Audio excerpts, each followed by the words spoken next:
Hi, so today we're going to talk about adding and subtracting fractions. When we add and subtract fractions, what we need to have is a common denominator, which just means that the bottom of our fractions needs to be the same. So here you can say, C, if A over C plus B over C, and you have a common denominator of C, if they're numbers, C doesn't equal 0, then A plus B over C, A plus B, A over C plus B over C equals A plus B over C. Likewise for subtraction, A over C minus B over C equals A minus B over C. So you can see that the denominator doesn't change, it just stays the same. So let's do this in action here. We have 3 over 5 plus 1 over 5. This is going to be equal to, the denominator stays the same, so it's 5, so it's equal to 3 plus 1 over 5. And 3 plus 1 is equal to 4 over 5. Again, the denominator does not change for addition and subtraction. Here we have x over 3 plus 2 over 3. We have a common denominator. The denominator is the same. So this is equal to, put our 3 there, x plus 2. And we don't know what x is, so we can't simplify further. This is as good as it gets. We can just leave it like that. For letter C, we have negative 7 over d plus 8 over d. So I have a common denominator of d. I can just rewrite this as negative 7 plus 8.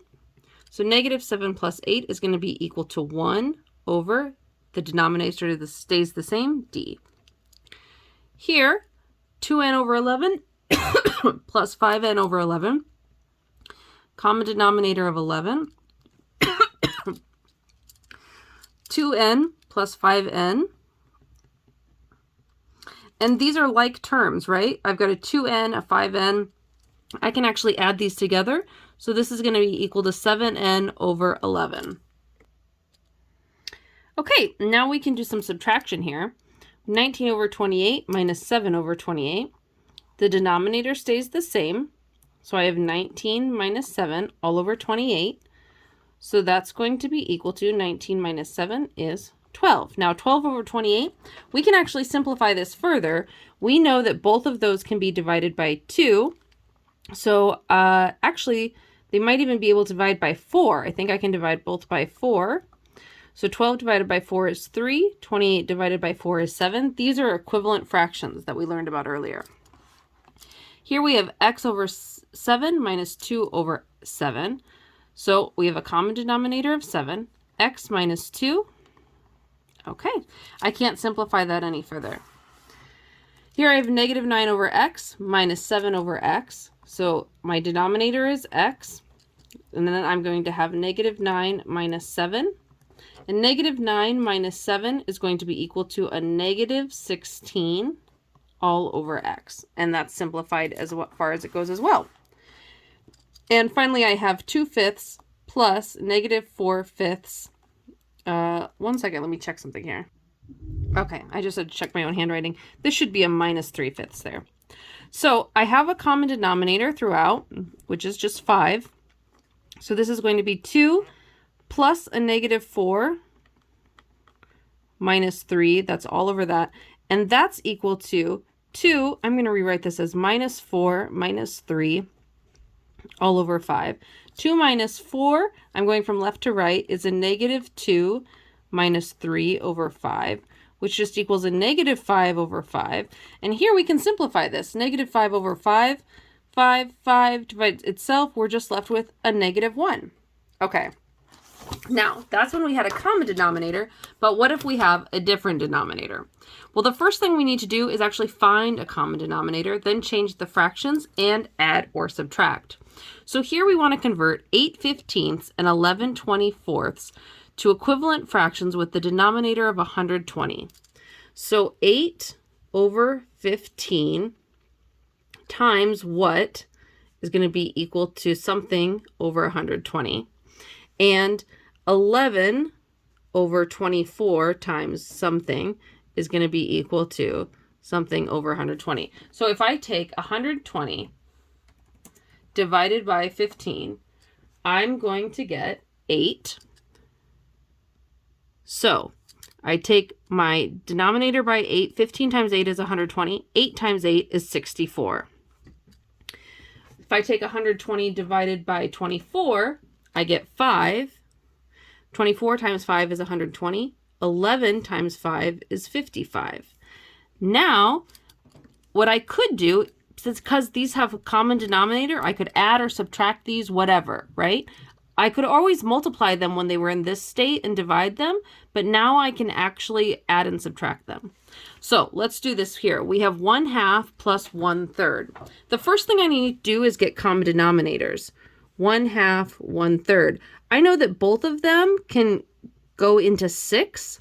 So 2 times 3 equals 6. If I do it to the bottom, I have to do it to the top. So 1/2 is equal to 3/6.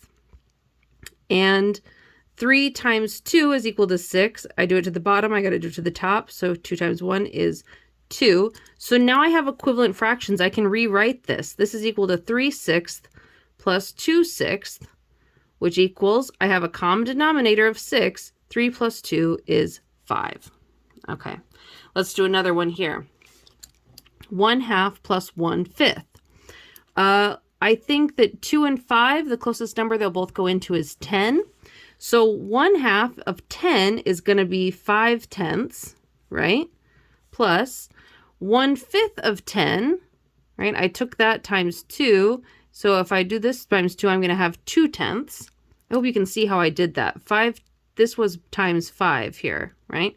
This times 2 over 2. So now I've got 5/10 plus 2/10 is going to be equal to 5 plus 2, which is 7/10. Okay. Finally, let's do one with subtraction here. We've got 7/15 and 19/24. Well, guess what? Earlier, we actually found that common denominator with 15 and 24 of 120. Let's use that again. So 7/15 times 8 over 8 is going to give us 127 times 8 is 56. What do I have here? 19 over 24 times 5 over 5. 24 times 5 is 120. 19 times 5, I got to put that in a calculator, is 95.